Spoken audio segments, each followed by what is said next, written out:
Hello, നമസ്കാരം, അസ്സലാമു അലൈക്കും. നമ്മുടെ ഇന്നത്തെ യാത്ര ഒരു സൂക്കിലേക്കാണ്. സൂക്കുൽ അർസ.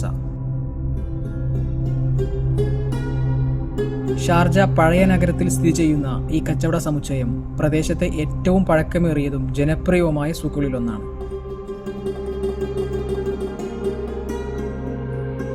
രണ്ട് കെട്ടിടങ്ങൾക്കിടയിലെ സ്ഥലം, നടുമുറ്റം, കോട്ടയാട് എന്നൊക്കെയാണ് അർസ എന്ന ഈ അറബ് വാക്കിന്റെ മലയാളം അർത്ഥമെന്ന് പറയാം.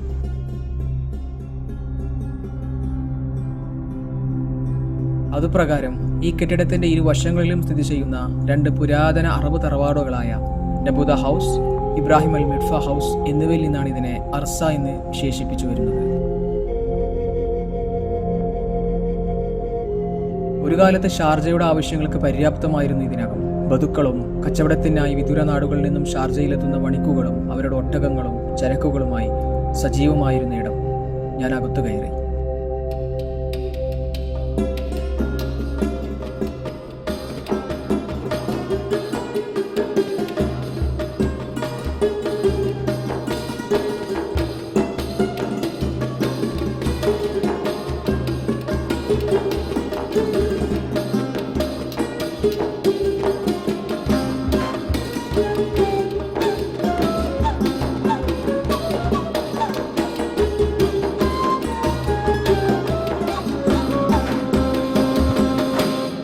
വ്യത്യസ്ത അറബ് കേന്ദ്രങ്ങളിൽ നിന്നും പേർഷ്യയിൽ നിന്നും ഇന്ത്യയിൽ നിന്നുമൊക്കെയുള്ള ധാരാളം ഉൽപ്പന്നങ്ങൾ ഒരു കാലത്ത് ഇവിടെ സുലഭമായിരുന്നു.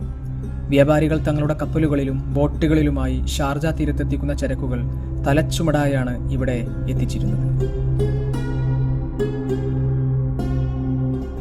തനിമക്ക് കോട്ടം തട്ടാതെ പുനരുദ്ധാരണം നടത്തിയ ശേഷം 1995 സൂക്ക് ജനങ്ങൾക്കായി തുറന്നു കൊടുക്കുന്നത്.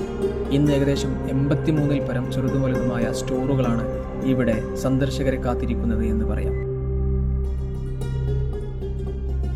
പോയ കാലത്തെ ആ ചരിത്രം ചിന്തിച്ചുകൊണ്ട് ഞാനും എൻ്റെ നിഴലും ആ യാത്ര തുടർന്നുകൊണ്ടേയിരുന്നു.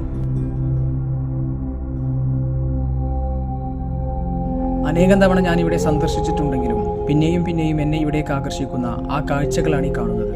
നാണയങ്ങൾ ഉൾപ്പെടെയുള്ള പുരാവസ്തുക്കൾ, ചെമ്പിലും വെള്ളിയിലും തീർത്ത ആഭരണങ്ങൾ, അറബ് വസ്ത്രങ്ങൾ, ഔഷധ സസ്യങ്ങൾ, പരമ്പരാഗതമായി മരത്തിലും ആനക്കൊമ്പിലും തീർത്ത ഉൽപ്പന്നങ്ങൾ, അറബ് കോഫി പാത്രങ്ങൾ, പെർഫ്യൂമുകൾ, പരവതാനികൾ, ഷാളുകൾ, അങ്ങനെ നിരവധിയായ ആകർഷകമായ വസ്തുക്കൾ.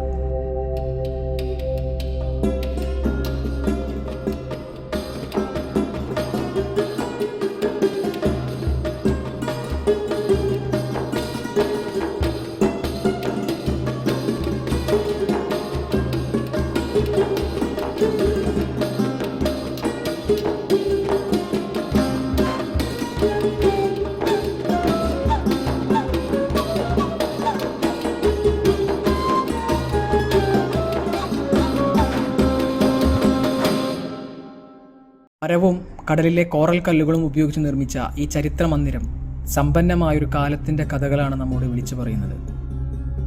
നാടോടി അറബികൾ അവരുടെ അരയിൽ തൂക്കിയിട്ട് നടന്നിരുന്ന ദഗ്ഗർ എന്ന കയ്യായുധം, മൊബൈലുകൾക്ക് മുമ്പും ഒരുപാട് കാലം മുന്നേ ഉണ്ടായിരുന്ന ഒരു ലാൻഡ് ലൈൻ ഫോൺ, പഴയകാലത്ത് സംഗീതം ആസ്വദിക്കാൻ ഇത് മാത്രമേ മാർഗമുണ്ടായിരുന്നു എന്ന് ചരിത്രം പറയുന്നു. ഇവയുടെ രാഷ്ട്രപിതാവ് ഷെയ്ഖ് സായിദ് ബിൻ സുൽത്താൻ അൽ നഹിയാനും സമീപം പേരറിയാത്ത മറ്റാരൊക്കെയോ. ഒരു കാലത്ത് ഷാർജ ദേശത്തിന് ധാരാളം വിദേശ നാണ്യം നേടിക്കൊടുത്തിരുന്ന കടൽ മുത്തു വ്യാപാരികളുടെ ഒരു ജനപ്രിയ മീറ്റിംഗ് സ്ഥലവുമായിരുന്നു ഇവിടം. ജോലി സംബന്ധമായ അവരുടെ ചർച്ചകളും കരാറുകളും മുഴങ്ങിക്കേട്ട സ്ഥലം.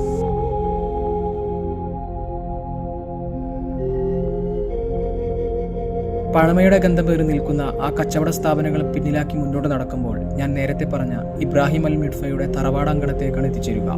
ഇന്ന് ആ വീട് ചെടി അൽ ബൈത്ത് എന്ന നാമകരണത്തിൽ അറിയപ്പെടുന്ന ഒരു ഹോട്ടൽ സമുച്ചയമാണ്.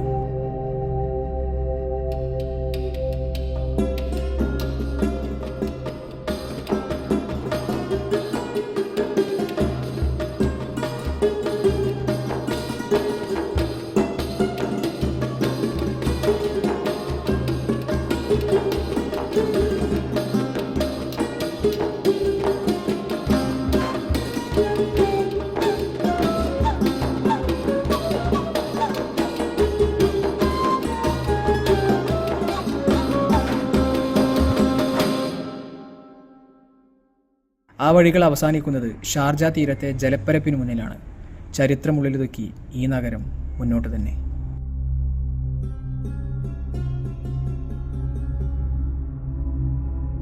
മറ്റൊരു യാത്രയുടെ വിശേഷവുമായി അടുത്തൊരു വീഡിയോയിൽ കാണുന്നതുവരേക്കും നമസ്കാരം.